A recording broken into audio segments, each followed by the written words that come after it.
যারা বিগত দিনে আওয়ামী লীগ করেছে বর্তমানে সেই আওয়ামী লীগের লোকেরা বিএনপির ধানের শীষ গায়ে দিয়ে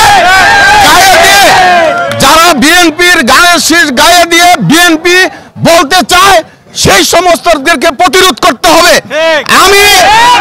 আমি আমার ব্যক্তিগত কথা বলি, বিএনপি প্রতিষ্ঠাতা সদস্য আমি ৪৬ বছর বিএনপি করি।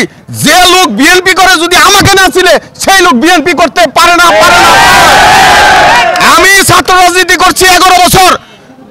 এমনও দেখা গেছে কয়েকদিন আগে এক লোক আসছে কয় আমি বিএনপি করি, বলছি 5 তারিখের পরে কথা বলতে পারে না। আমি বলবো আমি বিএনপির সমস্ত সিনিয়র নেতৃবৃন্দকে আহ্বান করব, এই সমস্ত আওয়ামী লীগের দালালদেরকে প্রতিহত করুন, বয়কট করুন।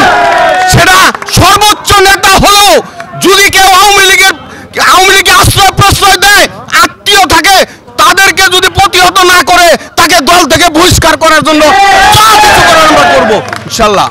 রাষ্ট্র সংস্কারের জন্য 31 দফা কর্মসূচি বাস্তবায়নের জন্য দিন বদলায়, সময় বদলায়, সবকিছুই পরিবর্তনশীল। সেই কারণে বিএনপি রাষ্ট্র পরিবর্তনের জন্য যে 31 দফা কর্মসূচি দিয়েছে, আমরা যারা বিএনপির নেতা কর্মী আছি তারা সেইটা বাস্তবায়ন করার জন্য আপ্রাণ চেষ্টা করে যাব।